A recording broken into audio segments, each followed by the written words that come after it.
In the 1800s, urbanization was expanding. As a result, people were beginning to live further and further from farms and were beginning to lead more consumer-based lives. People began to greatly rely on farmers and the food industry. They had to trust that foods produced and being distributed were safe for consumption, since there is no straight food standard at the time. One of the products that was greatly adulterated was milk. Milk adulteration became so common that some people preferred to have the cow brought right to their doorstep. That was the only way they knew they were getting high-quality milk. There were many ways that milk was adulterated. The cream was often removed from fresh milk and then the remaining milk would be watered down. The resulting milk would have a bluish tint or look thin, so milkmen would add substances to the milk so that it would regain its fresh appearance. Flour or starch was added to make it thicker, the juice of boiled carrots was added to make it sweeter, chalk was added to make it whiter, and if the milk lost its frothy quality, brains were even added sometimes. This raw adulterated milk was then sold to the population.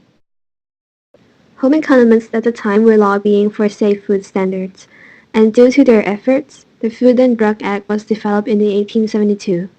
But its standards were difficult to enforce, and milk adulteration still occurred.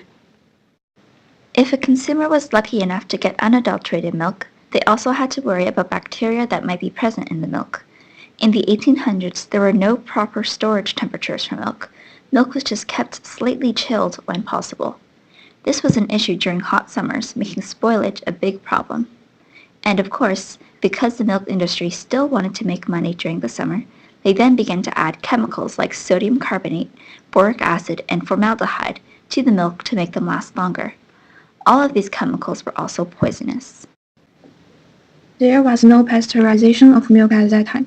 Pasteurization was invented, but people ignored food hygiene and thought that pasteurized milk would be more expensive.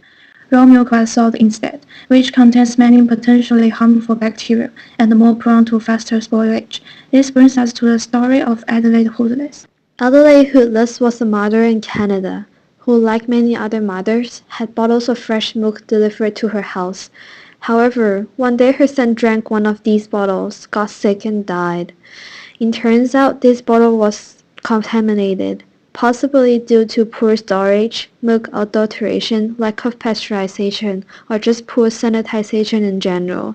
This kind of death was so common that it's called summer's complaint, and dozens of infants died every summer as a result of this condition. Adelaide was heartbroken and blamed herself to her son's death. She felt that her son's death could be prevented if she had more knowledge about food hygiene and if milk had stricter quality regulations. She dedicated her life to educating other women so that similar tragedies could be prevented.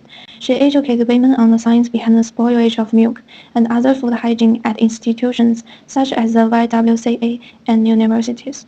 She also lobbied the government to make it mandatory for milk to be pasteurized before it is sold to the public. As we all know, she was successful in her efforts. All milk is now pasteurized before it is sold in the supermarket. It is largely due to the efforts of Adelaide Hoodless in the field of home economics that in Canada we have the milk standards and quality assurance that are in place today. We now know that milk should be stored at a temperature of 0 to 4 degrees Celsius and that pasteurization is an important part of milk processing. Both of these are key in preventing the growth of harmful bacteria. The incidence of milk adulteration has also decreased. As a result, illness and death as a result of contaminated milk are almost unheard of now, and summer's complaint is an issue of the past, all thanks to the work of home economists.